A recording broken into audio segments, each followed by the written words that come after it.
Pause. Bienvenue sur La quotidienne de l'IA, la rubrique du premier site d'information sur l'IA, ia-info.fr. Aujourd'hui, on s'attaque à une question qui fait un peu peur, avouons-le. Est-ce que l'intelligence artificielle va vraiment signer la fin des informaticiens? Pour ce décryptage, on s'appuie sur un article vraiment passionnant de Didier Taormina. Il a été publié en octobre 2025 sur ia-info.fr, le premier portail français dédié à l'IA. Alors plongeons ensemble dans cette prospective. Allez, on entre dans le vif du sujet, l'absorption par l'IA. Et tout part d'une prédiction assez audacieuse du cabinet d'analyse Gartner.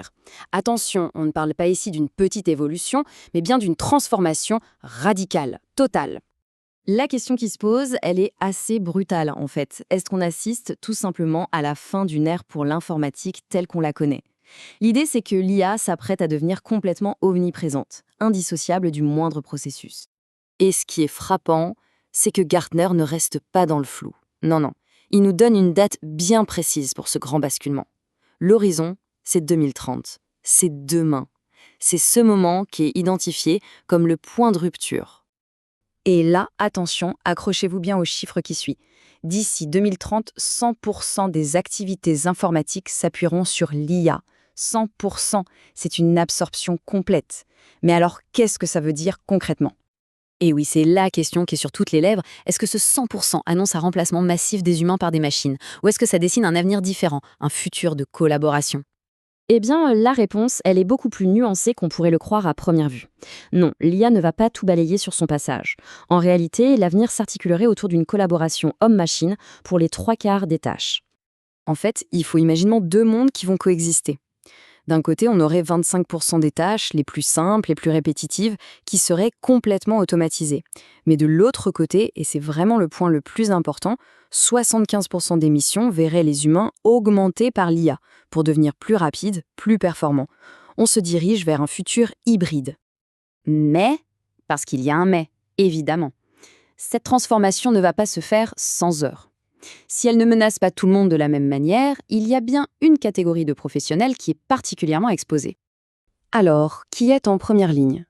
L'analyse est sans appel. La menace pèse avant tout sur les emplois de premier niveau.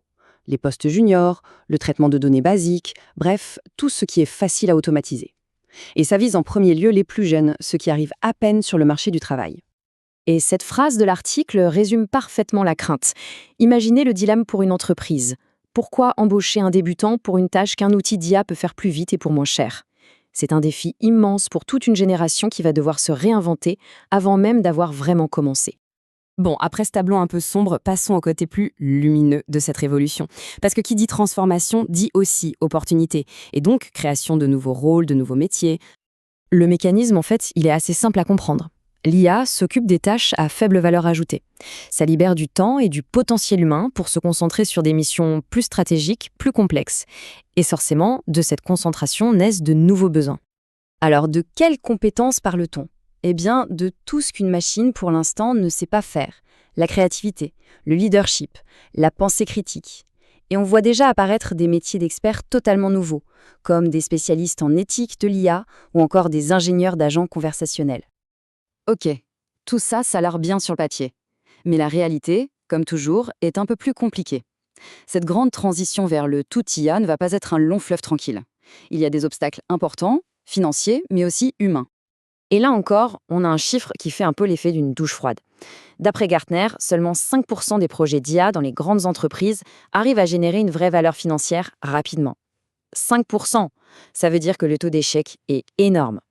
Et pourquoi si peu de réussite? Parce que l'IA, c'est un peu comme un iceberg. On voit l'investissement de départ, mais on oublie tous les coûts cachés qui sont en dessous. L'IA a une faim de loup pour les données, ses modèles doivent être gérés en permanence, ses résultats vérifiés sans cesse, c'est un engagement financier qui est vraiment lourd et constant. Et puis, au-delà de l'argent, il y a l'humain. Prenons un exemple très concret. Copilot sur Git.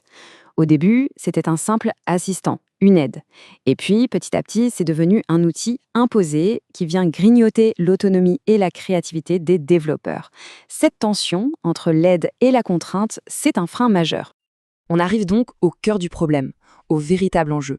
L'avenir, ce n'est pas une question d'être pour ou contre l'IA, c'est de réussir à trouver le juste équilibre pour que cette transition soit à la fois juste et efficace. Voilà le grand défi pour la décennie qui vient. Comment on fait pour concilier la performance et la valorisation du travail humain? Comment investir intelligemment sans sacrifier une génération entière de professionnels? La question n'est plus de savoir si l'IA va changer le travail, mais de décider quel futur du travail on veut construire avec elle. Voilà, on arrive au terme de ce décryptage. Pour aller plus loin, n'hésitez pas à retrouver toute l'actualité autour de l'intelligence artificielle sur le portail ia-info.fr. Merci beaucoup et à très bientôt.